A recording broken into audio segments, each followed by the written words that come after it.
Alors, je vous retrouve dans cet épisode pour parler du soleil en astrologie. J'ai déjà fait un épisode sur la lune dans votre thème astral et là, j'ai envie de vous parler du soleil.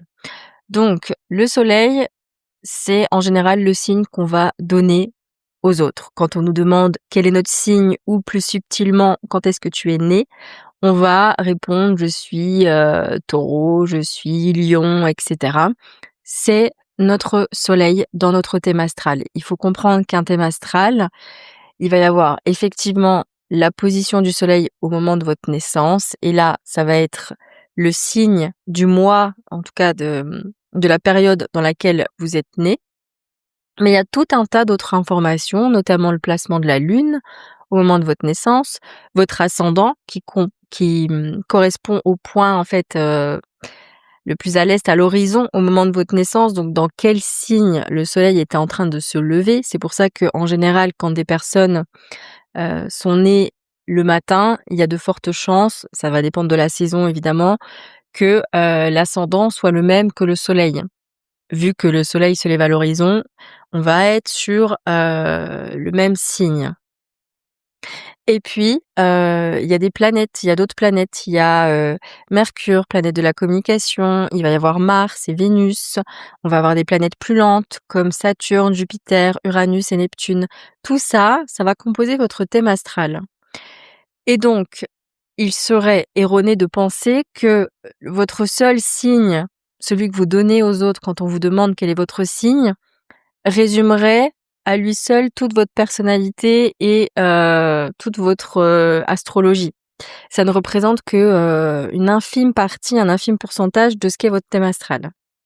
Alors pour certaines personnes, effectivement, ce signe que vous allez donner aux autres, par exemple, je sais pas, vous êtes né au mois de juillet, vous êtes Cancer, et ben, peut-être que vraiment vous incarnez tout ce qui va, l'archétype en fait du Cancer, comme on pourrait, le définir dans une astrologie archétypale avec, des caractéristiques communes, universelles, heu, au signe du Cancer.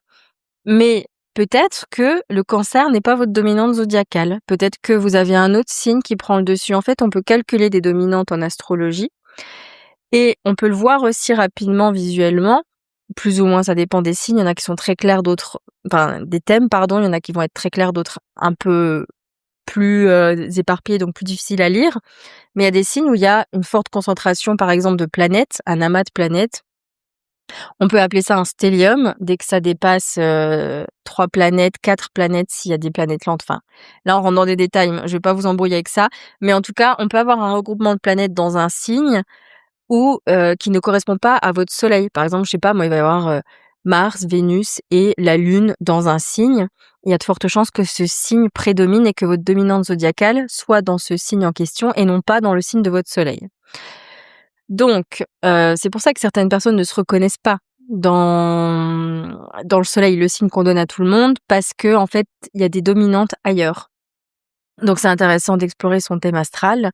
D'ailleurs, j'ai fait une vidéo YouTube d'introduction, au thème astral pour essayer de comprendre, en fait, visuellement, qu'est-ce qui se passe dans un thème astral et essayer d'avoir une approche, démystifier, en fait, un peu, le thème astral qui peut paraître être complètement, du charabia quand on est, débutant. Et donc je vous ai fait cette vidéo-là, n'hésitez pas à aller la regarder si ça vous intéresse. Je vous mettrai le lien, dans la description de ce podcast. Donc pour revenir au soleil, vous aurez compris que ça ne révèle pas tout de votre thème astral, loin de là. Il faut tout explorer dans sa globalité. Mais effectivement, le soleil, il va en fait, symboliser notre conscient, notre personnalité, ce que l'on va rayonner vers l'extérieur, ce que voilà, l'énergie qu'on va dégager en fait, si vous voulez, quand on va approcher quelqu'un, enfin quand on va rencontrer quelqu'un, on va déjà capter son ascendant. Au niveau de l'aura, au niveau de l'énergie, au niveau du corps physique, on va capter l'ascendant. Et par contre, quand on va commencer à discuter avec cette personne, on va plutôt accéder à son soleil. Je vous donne un exemple très concret avec moi-même. J'ai mon soleil en Scorpion. Il s'avère que j'ai pas mal de placements en Scorpion, donc ma dominante zodiacale est bien le Scorpion. Par contre, j'ai aussi beaucoup de bélier. Le bélier est très fort chez moi, donc ils sont presque ex aequo, le scorpion et le bélier. Donc c'est mes 2 dominantes zodiacales et mon ascendant est cancer. Et souvent, il y a des personnes on me l'a déjà dit il y a même quelques mois en arrière, il y a pas si longtemps, quand on me demande mon signe, parce que c'était une personne qui s'intéressait à l'astrologie et que je disais que j'étais scorpion, on me disait: «Ah ouais, tu scorpion». Genre, c'était pas évident et j'aurais dit: «Bah oui, je sais, je renvoie d'abord en fait mon ascendant qui est cancer» et c'est quand on va commencer à parler avec moi qu'on va capter quand même une dynamique assez scorpionique puisque, j'ai le soleil, j'ai Mercure en scorpion et j'ai d'autres placements et forcément, voilà, on va sentir l'énergie, les caractéristiques du scorpion, qui est d'ailleurs très mal perçu dans le zodiaque, je tiens à le dire, et qui est un signe merveilleux, voilà. Et sachez, et je le répéterai dans tous les épisodes que je ferai en astrologie, nous avons tous les signes dans notre thème astral, même ceux que nous aimons le moins. Parce que nous avons les 12 maisons astrologiques et chaque maison est occupée par un signe. Donc voilà, une maison ne peut pas être occupée par 3 signes à la fois. Donc on a forcément les 12 signes du zodiaque répartis dans les 12 maisons astrologiques qui vont être classées en fonction de notre ascendant, puisque l'ascendant représente la première maison astrologique. Voilà. Je referai des épisodes plus en détail sur les maisons astrologiques, sur les signes, etc. Voilà, il va y avoir du contenu là-dessus. Mais on en revient à notre soleil, donc vous comprenez que vous allez renvoyer déjà votre ascendant. Et donc forcément, si vous avez votre ascendant et votre soleil qui sont au même endroit, il n'y a pas vraiment de confusion, on va vite capter quand on a un petit peu de connaissances, qu'on s'intéresse à l'astrologie, on peut quand même un peu cerner un signe. Franchement, on dit il y a des clichés, etc., des stéréotypes en fonction des signes. Pas tant, soyons honnêtes, il y a des archétypes et franchement, on peut reconnaître facilement certains signes par leurs caractéristiques, ce qu'on désigne à travers ces signes-là. Voilà. Après, il y a toujours un versant lumineux et un versant un peu plus sombre pour chaque signe. Ça dépend ce qu'on va incarner. Voilà, il y a tout un chemin. Voilà, tout le monde n'a pas la même destinée, tout le monde n'a pas ne va pas exprimer son thème astral de la même façon, etc. Donc, le soleil, c'est votre personnalité, c'est voilà, qui vous êtes et comme je l'avais dit je sais pas si je l'avais dit, mais la lune, parce que c'est les 2 luminaires en astrologie, le soleil et la lune. La lune, ça va être notre partie inconsciente, ça va être plus notre monde intérieur et le soleil va plutôt se référer au monde extérieur. Et donc, ce qui est important surtout au-delà du signe astrologique dans lequel va se trouver votre soleil, c'est la maison dans laquelle il est. Parce que forcément, chaque planète est placée dans une maison astrologique. Alors là, ça va dépendre de la photographie du ciel au moment de votre naissance et des transits qui avaient lieu à ce moment-là. C'est pour ça que il y a des planètes lentes qu'on va retrouver chez toute une génération. Je pense notamment à Pluton en Scorpion pour ma génération et plusieurs personnes parce que comme c'est des planètes qui mettent du temps en fait à transiter, à faire leur rotation, pas forcément il y a plusieurs années consécutives de personnes qui vont avoir ce placement-là dans le même signe, pas forcément dans la même maison astrologique. Donc c'est là qu'on va pouvoir affiner l'interprétation de comment va s'exprimer cette planète au niveau individuel et comment elle va interagir avec les autres planètes du thème si voilà elle interagit. Et donc du coup, il y a des planètes qui ils vont être transpersonnelles, collectives. Ça ne veut pas dire qu'elles n'ont pas une signification personnelle, qu'on ne peut pas les analyser et les interpréter dans une dynamique personnelle. C'est juste que voilà, plusieurs personnes auront ces placements. Donc on parle aussi de planètes générationnelles et donc ça va notamment être vrai pour Neptune, Uranus qui met 84 ans à faire sa rotation et à faire le tour du zodiaque et qui d'ailleurs a changé de secteur au mois de fin avril, un événement assez majeur en astrologie puisque Uranus a quitté le signe du Taureau pour entrer dans le signe du Gémeaux et voilà, il va y rester 7 ans. En général, il reste 7 ans dans chaque signe, donc c'est une planète lente qui bouge lentement et voilà. Donc ce qu'on va analyser comme des planètes rapides, ça va être le Soleil, la Lune, les luminaires. Ensuite, Mars, Vénus, Mercure sont des planètes qui transitent rapidement. En tout cas, voilà, qui vont, la lune, hein, c'est la plus ra enfin, c'est elle est très rapide, le soleil, la lune, on a, Mars et Vénus qui vont mettre plusieurs mois, voire 1 an à bouger, mais ça reste quand même assez rapide. Mercure est très proche du soleil, donc souvent on a Mercure dans le même signe que notre soleil, mais pas tout le temps, hein, c'est pas un cas général, mais ça arrive souvent.